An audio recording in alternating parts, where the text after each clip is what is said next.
మన టీమిండియా అయితే ఇంగ్లాండ్తో టెస్ట్ సిరీస్కి సిద్ధమైంది. ఫస్ట్ టెస్ట్ హెడ్లీ వేదికగా తలపడబోతున్నారు. ఈ సిరీస్ WTC 2027లో మన టీమిండియాకి మొట్టమొదటి సిరీస్. మన టీమిండియా మొత్తం ఈ సిరీస్లో 18 టెస్ట్ మ్యాచ్లు ఆడుతారు. రోహిత్ శర్మ, విరాట్ కోహ్లీ టెస్ట్ క్రికెట్ నుంచి రిటైర్మెంట్ అయిన తర్వాత గిల్ను కెప్టెన్గా ఎంచుకున్నారు. ఇండియా వర్సెస్ ఇంగ్లాండ్ టెస్ట్ మ్యాచ్లో ఇండియా ఒక ప్లేయింగ్ లైన్ ఎలా ఉంటుందో ఈ వీడియోలో చూద్దాం.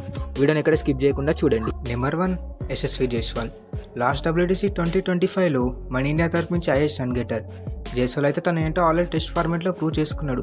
తనకి సేనా కంట్రీస్లో యావరేజ్ విషయానికి వస్తే 44గా ఉంది. జైస్వాల్ అయితే మరోసారి మన ఇండియాకి కీలకంగా మారబోతున్నాడు. Number 2 KL Rahul. KL Rahul అయితే మన స్క్వాడ్లో మోస్ట్ ఎక్స్పీరియన్స్డ్ బ్యాటర్. తనకి ఇంగ్లాండ్ కండిషన్లో చూసుకున్నా చాలా మంచి రికార్డ్స్ ఉన్నాయి. అలాగే రాహుల్కి సేనా కంట్రీస్లో ఎక్స్పీరియన్స్ మరియు తన క్లాసిక్ బ్యాటింగ్ మన ఇండియాకి చాలా కీలకంగా మారనుంది. రాహుల్కి అయితే సేనా కంట్రీస్లో 34గా ఉంది average. Number 3 the debutant Sai Sudharsan. Sai సుదర్శన్కి అయితే ఈ ఫార్మాట్ చాలా బాగా సూట్ అవుతుంది. తన IPLలో కూడా చాలా బాగా కన్సిస్టెంట్గా ఆడాడు. అలాగే తన డొమెస్టిక్లో కూడా చాలా బాగా రాణించాడు. చూడాలి మరి సాయి సుదర్శన్ ఈ సిరీస్లో ఎలాగ రాణిస్తాడా అని. Number 4 the captain Shubman Gill.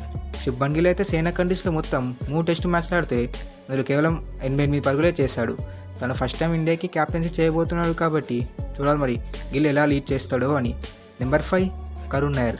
చాలా ఇయర్స్ తర్వాత టీంలోకి రీఎంట్రీ ఇచ్చిన ప్లేయర్లలో కరుణ్ నాయర్ ఒకరు. కరుణ్ నాయర్ ఇండియాకి లాస్ట్ మ్యాచ్ 2017లో ఆడాడు. తనకి సేనా కంట్రీస్లో కూడా ఎక్స్పీరియన్స్ ఉంది. అలాగే తను వార్మప్ మ్యాచ్లో ఒక డబుల్ సెంచరీ కూడా స్కోర్ చేశాడు.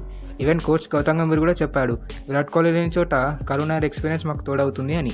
ఇక నెంబర్ 6 విషయానికి వస్తే రిషబ్ పంత్. ఇండియాకైతే పంత్ ఒక గేమ్ చేంజర్. తన ఫెయిర్లెస్ బ్యాటింగ్తో ఆపోజిట్ టీమ్ని ప్రెజర్లో పెట్టగలడు. పంత్కైతే మొత్తం సేనా కంట్రీస్లో 4 సెంచరీస్ ఉన్నాయి. అలాగే సేనా కంట్రీస్లో యావరేజ్ విషయానికి వస్తే 37గా ఉంది. నెంబర్ 7 రవీంద్ర జడేజా. మన స్క్వాడ్లో most experienced player Ravindra Jadeja. Jadeja అయితే వాళ్ళలోనే నెంబర్ 1 ఆల్రౌండర్. తను బ్యాట్ మరియు బాల్తో రెండిట్లో కాంట్రిబ్యూట్ చేయగలడు. జడేజాకి సేనా కంట్రీస్లో ఆడిన ఎక్స్పీరియన్స్ కూడా ఉంది. Number 8 the lord Shardul Thakur. తను లాస్ట్ టైం ఇంగ్లాండ్ వెళ్ళినప్పుడు చాలా బాగా రాణించాడు. తన హ్యాండ్లీ సీమ్ బౌలింగ్ మన ఇండియాకు చాలా కీలకంగా మారనుంది. అలాగే ఇండియాకి బౌలింగ్లో కూడా ఒక ఎక్స్ట్రా సీమర్గా ఆప్షన్స్ ఉంటాయి. నెంబర్ 9 మొహమ్మద్ సిరాజ్. సిరాజ్ గురించి అయితే మనం ప్రత్యేకంగా చెప్పుకొని అవసరం లేదు. కెప్టెన్ తనకి ఎప్పుడు బాల్ ఇచ్చినా సరే తను 100% ఎఫర్ట్ పెట్టి బౌలింగ్ చేశాడు. తను ఎప్పుడు వికెట్స్ కోసం అగ్రెసివ్గానే వెళ్తాడు. నెంబర్ 10 జస్ప్రీత్ బుమ్రా. బుమ్రా అయితే మన బౌలింగ్లో వెన్నుముక లాంటి వాడు. బుమ్రా అయితే ఫస్ట్ టెస్ట్ మ్యాచ్లో ఎలాగైనా ఆడతాడు. బుమ్రా సిరీస్లో అన్ని మ్యాచ్లో ఆడకపోవచ్చు. బుమ్రా మన టీమిండియాకి చాలా ముఖ్యం. నెంబర్ 11 ప్రసిద్ధ్ కృష్ణ. ఇంకో సీమర్గా చూసుకుంటే ప్రసిద్ధ్ కృష్ణ ఉండబోతున్నాడు. తన బౌన్స్ మరియు వేరియేషన్స్ ఈ కండిషన్స్లో చాలా బాగా సూట్ అవుతాయి. హర్షదీప్ విషయానికి వస్తే బుమ్రా లేని చోట హర్షదీప్ బ్యాకప్గా ఉండడానికి అవకాశం ఉంది. Thanks for watching.